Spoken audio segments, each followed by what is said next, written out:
کہ بچہ بالغ ہو جائے نا, شادی سے تو اس کو مت روکو, آپ اپنے خرچے پہ شادی کر رہے ہیں, آپ کو حق نہیں. وہ بولو بہو اس گھر میں نہیں آئے گی. سمجھ میں آ رہی ہے بات؟ مولانا شرف علی تھانوی رحمہ اللہ تعالیٰ کہتے ہیں میری جب شادی کی عمر ہوئی, میرے ابا نے کہا بہو اس گھر میں قدم, الگ گھر, بہو وہاں, کیونکہ ٹینشنیں پہلے ہی اتنی زیادہ ہیں کہ مزید بہو کی ٹینشن بولو نا بھائی مت پالو, اور بہو کو ساس کی ٹینشن. بولنے میں کوئی حرج نہیں, کوئی نہیں سن رہا, کسی کو نہیں پتا چلے گا کس نے ہاں بولا کس نے نہ بولا.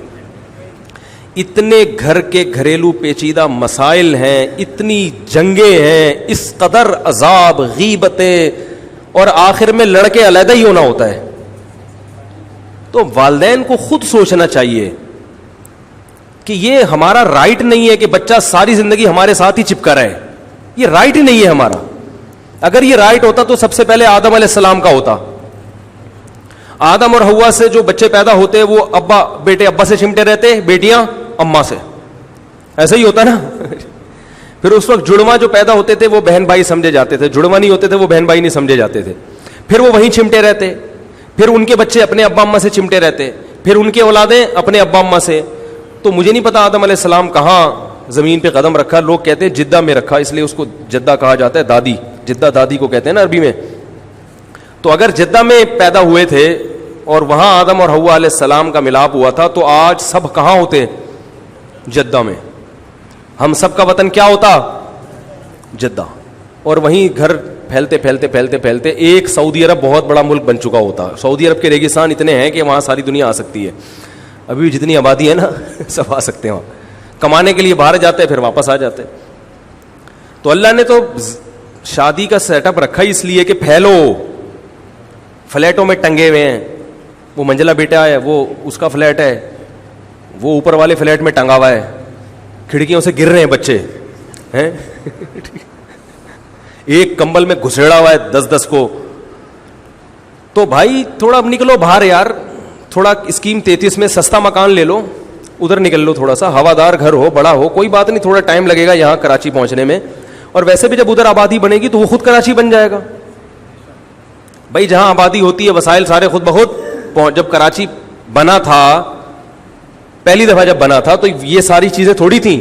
یہ تو جب آبادی بڑی ہے تو سب چیزیں خود بخود آگے. دیکھو ریونڈ کا اجتماع ہوتا ہے, آبادی ہوتی ہے, ساری سہولتیں, کلینک بھی خود ہی بن جاتی ہے, پانی والے بھی, جوس والے بھی, مچھروں کے اسپرے بھی بک رہے ہیں, ٹھیک ہے نا, ہر چیز پہنچ جائے گی خود بخود. تو اس لیے آبادی کو پھیلانا چاہیے, پھیلاؤ.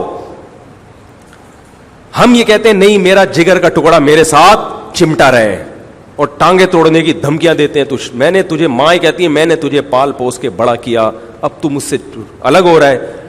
تو اس کو بولو اماں آپ بھی تو ابا سے الگ ہوئی تھی نا, کہ ابا نے آپ کو پال پوس کے بڑا نہیں کیا تھا تو آپ ابا کے ساتھ ہی رہتی, میاں کے پاس جانے کی ضرورت کیا تھی. یہ نیچرل ہے. ہاں الگ ہونے کے بعد بیٹا ماں باپ کو پوچھے نہیں, ان سے ملاقاتیں نہ کرے, خیر خیریت نہ پوچھے, یہ ایک الگ بات ہے. تو جوائنٹ فیملی میں رہنا فائدہ مند ضرور ہے, مگر اس کے لیے جس قسم کا دل اور گردہ چاہیے, آج کل مارکیٹ میں ایسے دل گردے والے لوگ شارٹ ہیں. میں کچھ ایسی فیملیز کو جانتا ہوں جہاں سب اکٹھے رہتے ہیں, بہت اچھے طریقے سے رہتے ہیں, بڑی محبتیں ہیں, لیکن وہ انگلیوں پہ گلے جا سکتے ہیں, آٹے میں نمک کے برابر ہے. تو قانون چند 4 لوگوں کو دیکھ کے نہیں بنتا, قانون اکثریت کو دیکھ کے بنتا ہے. اکثریت یہی ہے کہ پہلے سے بھائی تو, اور جب سوچا کرو بچہ الگ ہو رہا ہے تو بولو جب مر جائیں گے تو بھی الگ ہی ہو جائے گا. سکون سے الگ رہے, دل جڑے رہیں, یہ زیادہ اچھا ہے. اور قریب رہ کے دل جو ہے نا ایک دوسرے کے خلاف رہیں, یہ برا ہے. معاملات میں لوگ صاف نہیں ہیں. جب شادی ہوتی ہے پتہ ہی نہیں چلتا بجلی کا بل کون بھرے گا, گیس کا بل کون بھرے گا, اسی پہ کئی مہینے پڑھنے چلتے ہیں. ہمارے شیخ حضرت مفتی رشید احمد صاحب رحمہ اللہ تعالی اپنے بیٹوں پہ خرچ کیا. جیسے ہی بیٹے کی شادی ہوئی نا, حضرت فرمایا اب گیس بجلی کا بل تم خود دو گے, اپنا میٹر لگاؤ الگ سے. اب یہ تھوڑی کہ ساری زندگی, اب کیا پتا چلا بہو کتنی استری استعمال, وہ بٹن دبا کے بھول گئی ہے, وہ استری کا بٹن دبایا بھول گئی. اب وہ سارا بل کس کے کھاتے میں جا رہا ہے؟ سسر صاحب کے. سسر صاحب اگر بہو کو ڈانٹ لگائیں تو پھڈا کہ کیا آپ نہیں بھولے کبھی, اور ڈانٹ نہیں لگائیں تو دوبارہ بھولے گی وہ. وہ اپنی جیب سے تو پیسے بھر نہیں رہی بل کے, وہ کیا خیال ہے؟ تو معاملات میں کلیئر رہنا ضروری ہے, صاف رہنا ضروری. بھائی جب تک تمہاری شادی نہیں ہوئی تھی, تم انڈیپینڈنٹ نہیں تھے, ہمارے خرچے پہ تھے, ہو گئی ہے ٹھیک ہے, اسی گھر میں رہ رہے ہو, تمہارے پاس الگ گھر کی جگہ نہیں ہے, میٹر سب میٹر لگے گا, میٹر الگ لگا لو تاکہ ہمارا میٹر صحیح چلتا رہے. ٹھیک ہے. حالانکہ میرے شیخ حضرت ایسے سخی تھے, 1500 روپے 1993 کی بات کر رہا ہوں, 1500 روپے اپنی ارننگ میں سے گھر میں رکھتے, باقی سب صدقہ, ایک تھیلا نہیں رکھتے تھے اپنے پاس. اور صدقہ اتنا کرتے تھے کہ پتہ ہی نہیں چلتا تھا کہ کتنے پیسے صدقہ کر رہے ہیں, کیونکہ جتنی ارننگ زمینوں کی آ رہی ہے سب فی سبیل اللہ. اتنا بڑا دل. اب کوئی ایسے صاحب دل کو دیکھے کہ بیٹے سے بھی بل کے پیسے لے رہے ہیں تو وہ تو سمجھے گا یہ تو کنجوس ہیں. کیا خیال ہے بھائی؟ وہ تو یہ سمجھے گا یار اتنے کنجوس کو اس کا سب میٹر لگا دیا. بھائی کنجوس نہیں ہے, دل صاف رہے. معاملات میں گڑبڑ ہوگی تو دل کیا ہوں گے؟ ٹیڑے ہو جائیں گے.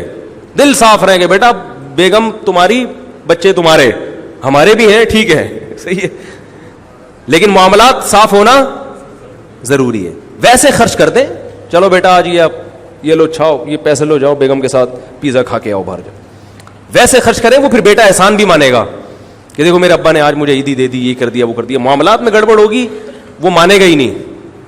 تو معاملات بالکل ایسے صاف کلیئر ہونے چاہیے, اس سے انسان تمیز سے زندگی گزارتا ہے. Thanks for watching. Don't forget to like, comment, share and subscribe to Mufti Tariq Masood, famous scholar.